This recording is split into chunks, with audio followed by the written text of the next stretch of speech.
డబ్ల్యూట్ వచ్చినాయి. అట్లాగే అధ్యక్ష వట్టెం తీసుకుంటే కూడా అధ్యక్ష 16.5 టీఎంసీ. ఇలా దానికి సంబంధించి కూడా ల్యాండ్ అక్విజిషన్కి అయింది కేవలం దానికి సంబంధించి ఖర్చు అయింది కూడా చాలా అతి తక్కువ పైసలు కదా అధ్యక్ష. ల్యాండ్ అక్విజిషన్ అయింది ఖర్చు అయినటువంటి కేవలం 4,000 కోట్లు. మరి ఇవన్నీ నెరవేరు. మీరెప్పుడైతే కాళేశ్వరం సంబంధించి మల్లన్న సాగర్కు కట్టడానికి డబ్బులు ఉన్నాయి, మరి ఈ యొక్క రిజర్వాయర్స్ ఎందుకు ఏ ఒక్కటి నిర్మాణం చేయలేదు కూడా పూర్తి కాలేదు అధ్యక్ష. అట్లాగే కరివేనికి సంబంధించి కానీ అధ్యక్ష ఈ రోజున పాలమూరు రంగారెడ్డి లిఫ్ట్కి సంబంధించి ఏదైతే జూడాలు తీసుకుంటే డెఫినెట్గా నంబర్ ఆఫ్ లిఫ్ట్స్ తగ్గేది, మనకు ఇప్పటికే ప్రాజెక్టు పూర్తి అయ్యేది అధ్యక్ష. ఈనాడు కాంగ్రెస్ ప్రభుత్వం వచ్చిన తర్వాత నీటి హక్కుల కోసం అన్ని రకాల ప్రయత్నాలు చేస్తూ మనకు రావాల్సిన హక్కుల్ని కాపాడుకునే కార్యక్రమం చేస్తూ ఉన్నారు. అట్లాగే అధ్యక్ష మరి గతంలో పాలమూరు ప్రాజెక్టు పూర్తి చేసిన ఆయన అసలు సిడబ్ల్యూసి పర్మిషన్ రాలేదు, వాటర్ అలొకేషన్ లేదు, ఎన్విరాన్మెంట్ క్లియరెన్స్ లేదు, అట్లాగే green tribunal penalties, supreme court stay, criminal కేసులు అధ్యక్ష. ఈ రోజున ఇవన్నీ కూడా కేసీఆర్ ఈ మాట ఎందుకు మాట్లాడుతూ ఉన్నాడు? ఈ రోజున బీఆర్ఎస్ పార్టీ మొత్తం ఎందుకు ఇక్కడ సభలు లేదు అధ్యక్ష? ప్రధానంగా గడచిన 2023 ఎన్నికల్లో ఓటమి పాలైంది. అట్లాగే ఆ తదనంతర పార్లమెంట్ ఎన్నికల్లో ఒక సీట్ రాలే.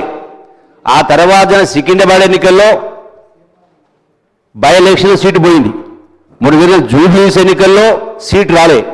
నిన్న మొన్న జరిగినటువంటి స్థానిక సంస్థల ఎన్నికల్లో కూడా సీటు రాలే. అంటే పోయిన ప్రతిష్టను బీఆర్ఎస్ పార్టీ కుప్పగూలుతా ఉంది, ప్రతిష్ట దిగజారిపోయింది అన్నటువంటి ఆలోచనతో దాని పార్టీని నిలబెట్టుకోవాలి, మరియు ప్రతిష్టను కాపాడుకోనటువంటి ఉద్దేశంతో తప్పుడు మాటలు మాట్లాడుతూ మరి ఇన్ని వందల మంది అమరవీరుల త్యాగాల ద్వారా వచ్చినటువంటి ఈ యొక్క తెలంగాణ రాష్ట్రాన్ని అప్పుల కుప్పగా మార్చి మరి యొక్క అంటే శాంక్టిటీ లేకుండా, పవిత్రత లేని కారణంగా ఆలోచన లేకుండా ఇంతమంది త్యాగాల ఫలితంగా తెలంగాణ రాష్ట్రం మీ చేతులు పెడితే ధనిక రాష్ట్రాన్ని అప్పుల రాష్ట్రంగా మార్చి ఇవాళ టోటల్గా రాష్ట్రాన్ని అప్పుల కుప్పగా మార్చే కార్యక్రమం చేసి ఇలా నెలకు 6,500 కోట్ల రూపాయలు వడ్డీ కట్టాల్సి వస్తుంది.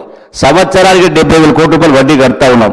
ఇలా మొత్తం పూర్తిగా బాధ్యత రాహిత్య పరిపాలన చేసి, అవినీతి పరిపాలన చేసి, కుటుంబ పరిపాలన చేసి ఇవాళ ముందుకు ఎక్కడ కూడా ముందుకు పోలేని పరిస్థితి తీసుకొచ్చి పెట్టి ఇలా రాష్ట్రం మనకు ఉన్న హక్కుల్ని పూర్తిగా నీటి పైన హక్కులు లేకుండా చేసే కార్యక్రమం చేసి మరి ఈనాడు ఇంత దుర్మార్గంగా చేసి మళ్ళీ మీ తోలు తీస్తాం అని చెప్పని ఇలా గౌరవ ముఖ్యమంత్రి గారు పెద్ద మనసుతోటి మొదటిసారి వచ్చినప్పుడు దగ్గరికి వెళ్ళి పలకరించి మీ గౌరవానికి భంగం కలగకుండా చూస్తాం, మరి సభకు వచ్చి మీరు మా తప్పులుంటే ఎత్తి చూపండి అని చెప్పని ప్రజలకు సలహా సూచనలు ఇవ్వండి అని చెప్తే కూడా ఇలా సభకు రాకుండా ఉన్నది. కేవలం సభకు వస్తే బండారం బయటపడుతుంది, ఈ యొక్క అవినీతి బయటపడుతున్నటువంటి ఉద్దేశంతో అవి కప్పిపుచ్చుకోవడం కోసం మాత్రమే ఈనాడు వాళ్ళు ముఖం చాటేసి రాకుండా పోయింది. కాబట్టి ప్రజలు అన్ని గమనిస్తూ ఉన్నారు.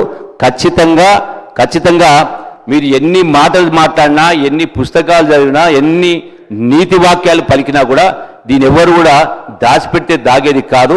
ఒక గొప్ప అవకాశం వస్తే మీరు పూర్తి బాధ్యతారహితంగా పరిపాలన చేసి రాష్ట్రాన్ని సర్వనాశనం చేసి ఇలా మళ్ళీ తగుదనమ్మా అంటూ ఈనాడు మళ్ళీ ఈ ప్రభుత్వం పైన, కాంగ్రెస్ ప్రభుత్వం పైన, రేవంత్ రెడ్డి గారి పైన, మా ప్రభుత్వం నిందలేసే కార్యక్రమం చేస్తారు. కాబట్టి ఇది తగదని చెప్తూ ప్రజలు మొత్తం గమనించి వారి మాటలు చెప్పాలంటే సందర్భం వచ్చినప్పుడు కర్రు కాల్చి వాత పెట్టినట్టుగా మరి ప్రజలు దానికి సిద్ధంగా ఉండాలని చెప్పని మీతో మనం చేసుకుంటూ సెలవు తీసుకుంటుంది.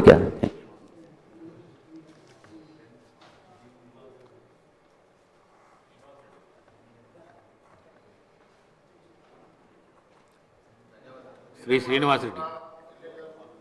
ధన్యవాదాలు అధ్యక్ష. ఈరోజు కృష్ణానది నీళ్ల గురించి పాలమూరుకు జరిగిన